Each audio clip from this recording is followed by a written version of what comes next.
What's up, gamers? Welcome to Gamer Rant. My name's Kevin. Today's episode, we're going to just do a quick pickups video because I recently sold my PS5, Xbox, and Nintendo Switch. Mostly because I needed some money. You know, budgeting, mistaken budgeting. Take your pick, all right? So, I've been playing my PlayStation 2, PS3. I still have to get my Xbox 360 connected, but nonetheless, I've had to buy a few games. Why isn't it in the fucking game without a pre-order? You blind? Stupid fucking fanboyism. Microtransactions and DRM. Downloadable content. So let's jump into the PlayStation 2. I thought I owned this because I like Level 5. I like the Dark Cloud series. So I was kind of surprised that somehow I don't have it. The disc is in the PS2 right now, so that's why it's not in here. So yeah, I like the first one. I like the second one. Instead of the character leveling up, your weapons level up. I thought it was different. Yeah, I guess some people didn't really like it. This particular game, I remember owning back in the day when the PS2 first came out. Not literally when it first came out, because I don't think this was a launch title at all. But we have another RPG, the Romancing Saga, right here. This was actually kind of spendy. I might have peeled the sticker off already, but I think it was like $30. Yeah, I'm not sure how much they go for on eBay. Let's see. All right, so we got a $35 for the sponsor, $15, $25. So yeah, I probably could have got it cheaper on eBay. It is what it is. And in all irony, I remembered I have this view. So let's switch it up. I also picked up Twisted Metal Black, ladies and gentlemen. I still have to get some of many of the Twisted Metal games for the regular PlayStation. Those are the games that I started with. I definitely massively enjoyed. I bought them from Broken Controller. That's the name of the new game shop. I can call it new because it was been around for like a year. So there's that one. I think we're jumping into the PS3 right now. We have The Last of Us Metal Case Edition. I was unaware that they actually did this. I was also unaware that I was going to actually be sent an actual game. I thought it was just a case. I swear that's what the listing said. But it still has the intact stickers, some DLC code back there that's more than likely expired and or already used anyway. I actually enjoyed the first one. The second one factually has a really crappy revenge story that was poorly written. Oh, Red Dead Redemption. The disc is not in this one because I have actually been playing this one probably most recently. Yes, I made sure that I got the Game of the Year edition. Comes with Undead Nightmare. And what else do I need to say other than I remember, well, actually I totally forgot. I put the game in, you know, it does the little bullet sounds. I have a capture card coming, so I'll be able to record it at some point and talk about this game. I'm going to start doing that too. And then the loading screen with the revolver and the bullets. Oh, and the classic that I forgot was a yellow X for where you're supposed to go.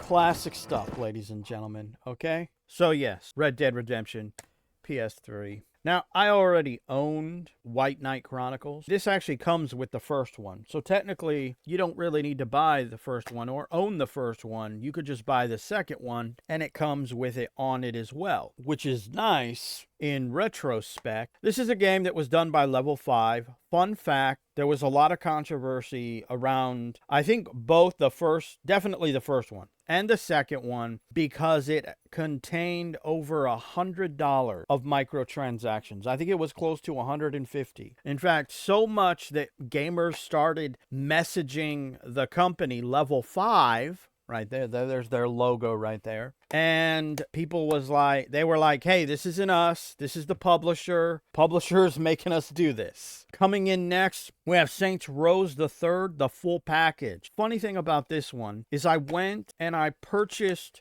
Saints Row the Third from the Broken Controller. I then went to this place I found out about that same day called Temple Music. They mostly dabble in music. Okay, vinyl records, CDs, so on and so forth. Music place, buy, sell, trade. They also buy, sell, trade movies and video games. And this is where I found this. So I traded in the one that I bought from the broken controller and picked that one up to get the full edition because, well, it's actually on the disc. There's no download for it. Jumping in to Saints Row 4 National Treasure Edition. So, yeah. This is probably not really my favorite. In fact, I would probably say that me playing most of the Saints Row games after Saints Row the Third is relatively rare. But I do remember playing this back in the day, and I think this is probably the last one that I played after that. I just remember that it was definitely something, ladies and gentlemen. Now, ironically, I owned Infamous 2, so I went and I purchased Infamous so I could actually play it, which I have started it. I just kind of been distracted with, where are you? With this game.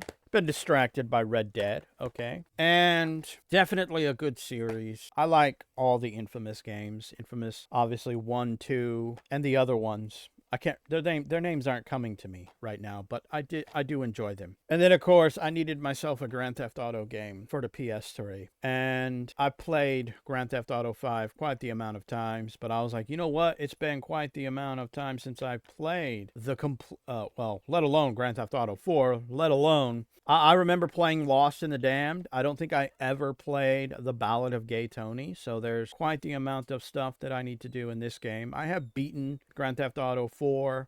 I don't think I've played Lost in the Damned, but I don't remember beating it. Never played The Ballad of Gay Tony. Then last but not least, well, okay, technically not, because I have one more game over there. Last PS3 game. BioShock and BioShock 2 and all the bonus content. I do actually have BioShock Infinite as well. So there's that. I've never played any of the BioShock games, so this will be a new thing on me. Which is kind of funny because I was thinking about starting BioShock Infinite, but I decided to play the first two.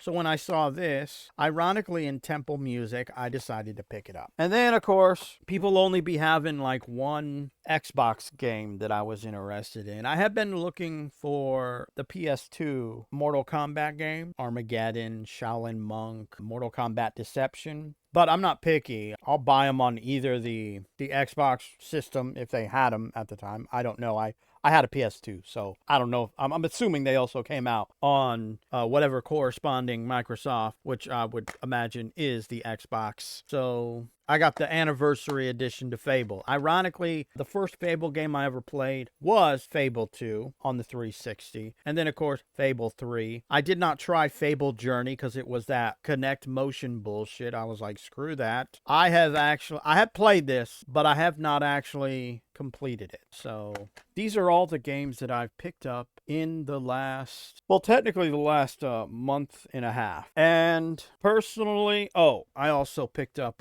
this little thing right here as well. All right. I got a code breaker for the PS2. I had an action replay for the PS2, but I found that it was a lot difficult to find US version code. So this was pretty cheap on eBay, so I picked it up. Now, my stance on cheating in a video game is really, I feel it should only really be done, and this is just my personal opinion, once you've actually beaten the game authentically. Then you can go around, use it to screw around, do whatever you want, all right? I would say the only exception to that is probably Grand Theft Auto, because I think making cars fly was quite entertaining. Put that code in. Oh, my car can fly like a plane. Cool. Let me go to the other islands that I can't access because the bridges are closed. Immediate 5 stars. I remember the good days, all right? Anyway, so yes, I've been playing the older systems. I have to find my 360. I know where the console is. I just have to remember where all the stuff is for it, which I think I have seen it around. Editing gamer rant here. I realized I forgot something, so let's quickly show that off, all right? Okay, so we're just gonna have to open it. Not this. This is clearly not a game. All right. So I never knew they had a demo disc for Dark Cloud 2. I collect things for games that I like. Now, normal collector would, keep it wrapped up, but I'm not a normal collector.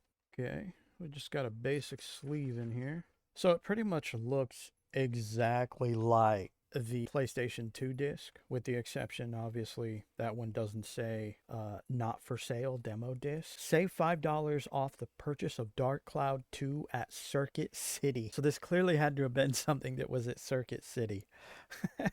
Circuit City in my area closed a long time ago, ladies and gentlemen.